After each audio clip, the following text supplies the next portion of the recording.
1 Samuel 8 1-22, through the Bible. Chapter 8. Theme: Israel rejects God and demands a king. Hosea 13:11 can be written over the remainder of 1 and 2 Samuel. I gave thee a king in mine anger, and took him away in my wrath. Samuel was a great judge and a man of God. He was brought up in the tabernacle where he saw the wickedness of Eli's sons and how God judged them. Yet notice what Samuel does. And it came to pass, when Samuel was old, that he made his sons judges over Israel. 1 Samuel 8:1. Samuel made his own sons judges to succeed him, although they were unworthy and incompetent for the job. This act was a mistake. Samuel was a great judge, a wonderful prophet, and a great man of God, but he was a failure as a father just as Eli had been. Now the name of his firstborn was Joel, and the name of his second, Abiah. They were judges in Beersheba. And his sons walked not in his ways, but turned aside after lucre, and took bribes, and perverted judgment. 1 Samuel 8 2-3. These were Samuel's sons. They were totally dishonest. Strange, isn't it?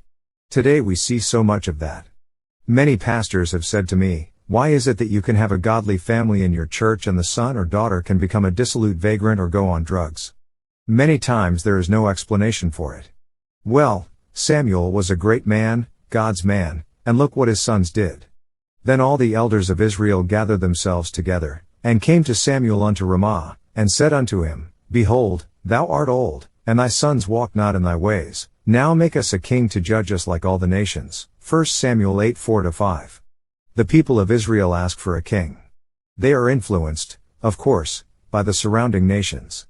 They give as their reason Samuel's advanced age and the waywardness of his sons.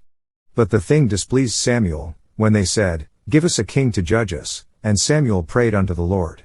And the Lord said unto Samuel, Hearken unto the voice of the people in all that they say unto thee, for they have not rejected thee, but they have rejected me, that I should not reign over them. 1 Samuel 8 6-7. The fact that Samuel had made his sons judges gives these people an excuse to ask for a king. Undoubtedly this was a heartbreak to Samuel. God comforts him with the assurance that Israel's rejection is not of him but of God himself. Samuel's sons are the excuse, but rejection of God's sovereignty is the real reason.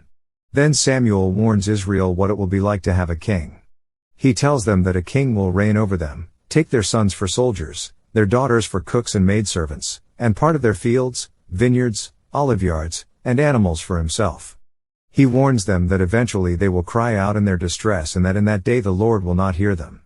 Nevertheless the people refused to obey the voice of Samuel, and they said, Nay, but we will have a king over us, that we also may be like all the nations, and that our king may judge us, and go out before us, and fight our battles. And Samuel heard all the words of the people, and he rehearsed them in the ears of the Lord. And the Lord said to Samuel, Hearken unto their voice, and make them a king. And Samuel said unto the men of Israel, Go ye every man unto his city. 1 Samuel 8 19-22. The children of Israel are going to have their way. God is going to give them a king. What was true of Israel in the days of Moses is still true. And he gave them their request, but sent leanness into their soul. Psalm 106:15. God will grant Israel's desire for a king, but it will not be to their advantage. God's guidance of the nation will be indirectly through the prophet.